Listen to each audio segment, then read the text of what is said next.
Hi everyone. Today I'm going to talk about Damien Hirst.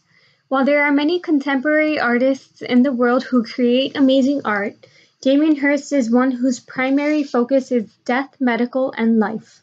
Damien Hirst, born June 7, 1965, grew up learning Catholic teachings and was raised in Leeds. An article by Biography published in 2014 quotes, "In his teen years, Hirst liked to look at illustrated pathology books, fascinated by the images of disease and injury. He also showed an interest in drawing, a passion his mother supported. His father, a car mechanic, left the family when he was only 12 years old." Quote end.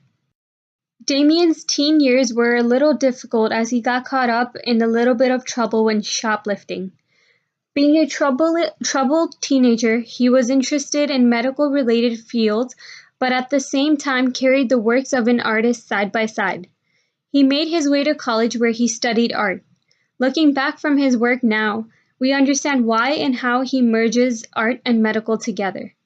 Hirst gives the audience a sight of life and death at the same time.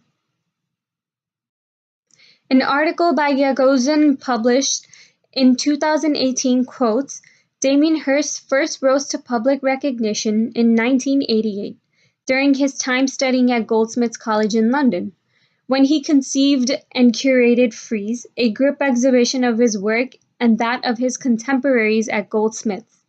Quote end. This is where Hirst began to become famous. Hirst broke bars in 1991 by creating a piece that consisted of live animals. That piece, named In and Out of Love, created for his solo exhibition, was a white box with live butterflies flying in it.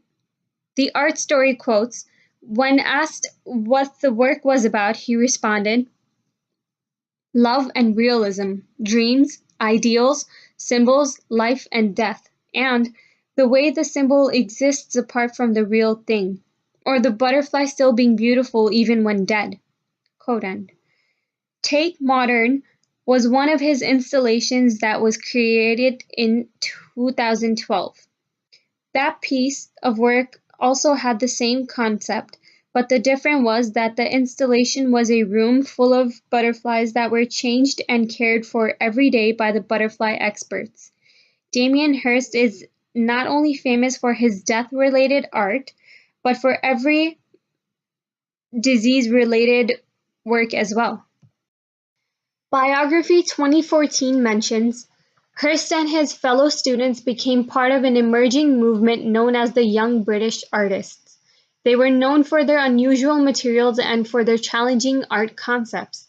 One of Hirst's early works, called With Deadhead, illustrates his interest in death and shaking up the art establishment. His pieces created a roar in the art world as different materials and techniques were used in the making. Frieze was a part of this exhibition and was the most celebrated piece. Hirst had gained sponsorship for Frieze, which grabbed the curator's attention and was another step ahead for him. Hirst himself installed the lights and painted the walls for this project. Children of a Dead King was a piece where Hirst had professional divers surrounding the work to give it an underwater view. The little details continue to create such an enormous impact on the work as they drive the audience and depict the small little details that Hirst concentrates on. Later in the years, Damien Hirst had encountered Gordon Byrne. They both connected due to their common interests, which were football and killer and snooker.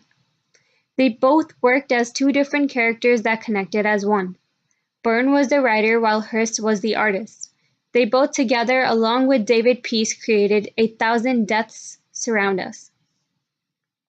Hirst's objective behind creating pharmaceutical art was, as he once said, "People believe in medicine the way I want them to believe in art."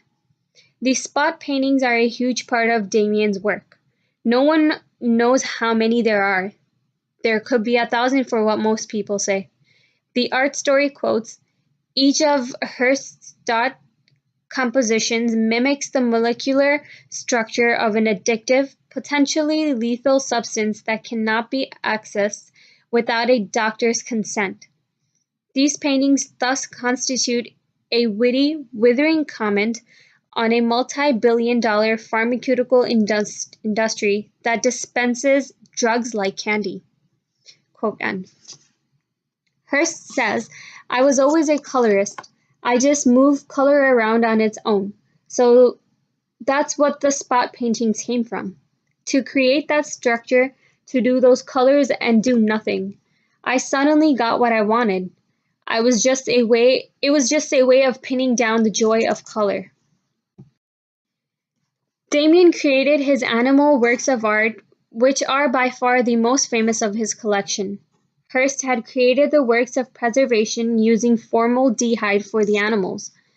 The physical impossibilities of death in the mind of someone living was one of those pieces that was rejected by critics. They said it seemed as if it were a pickled piece of shark. The shark had to be replaced in 2006 due to deterioration. The materials used in this piece are tiger shark, formaldehyde solution, glass, and steel. Critics like Jonathan Jones from The Guardian speak up about Hirst by saying that Hirst is a national disgrace and living example that talent is nothing and money is king. Julian Spalding, The Independent, says in 2012 that Damien Hirst isn't an artist. His works have no artistic content and are worthless as works of art. They are, therefore, worthless financially. Most of these critics state that Hirst's work was being a marketing strategy and a source of wealth. They do not consider his work a form of art. Recently, Hirst made his comeback with the Venice collection. Venice is a collection that combines his underwater shipwrecks work to create a display in the museum. The audience that enters to mesmerize his work is given life jackets as if they were preparing for a dangerous boat adventure. I feel this is the most important and interesting part about his work. He creates something very usual in an unusual way, which ends up relating to the way he thinks and feels. He uses materials that not only contain chemical, but also life itself.